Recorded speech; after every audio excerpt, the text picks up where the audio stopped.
This series has talked about the internal and external forces that shape a pilot group. But there's another element we can't overlook: evolution.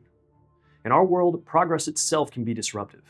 Technology, new aircraft, and new business models all test our readiness. So just like our predecessors, we have to prepare before the moment arrives. The jet transition of the 1950s and 60s changed everything.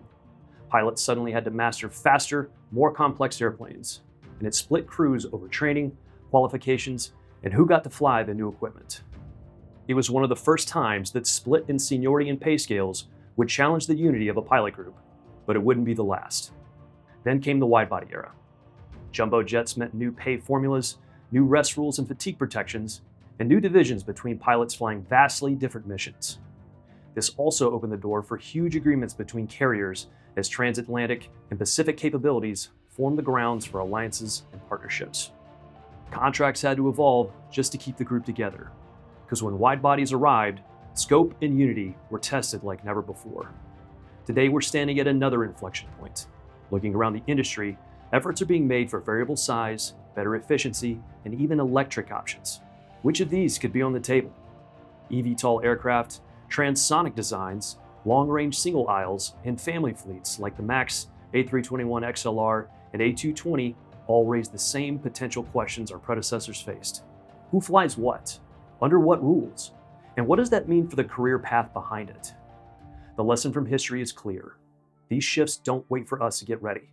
We have to protect the franchise before the moment.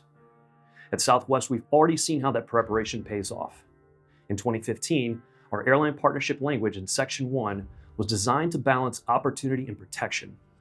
It let the company explore new international markets, but only inside strict limits that protect our interests under SWAPA scope. Leading into Contract 2020, SWAPA stood firm that we would not provide additional relief in Section 1 because Southwest never utilized our existing limits.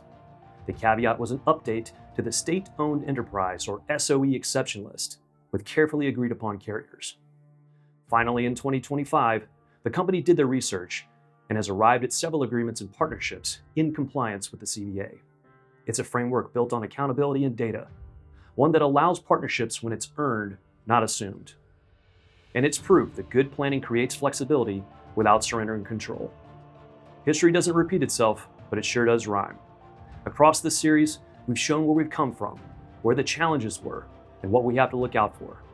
Now it's your turn to decide where we go next. We're not captains versus first officers, ETOPS versus domestic, even AM versus PM. This next contract belongs to every Southwest pilot. So when the surveys hit your inbox and our reps visit your domicile, answer honestly and thoroughly. Your input is the foundation of our next agreement. Because when the negotiating committee sits across the table from labor relations, they won't be alone. They'll have you, the 11,000 plus pilots of SWAPA, standing right behind them.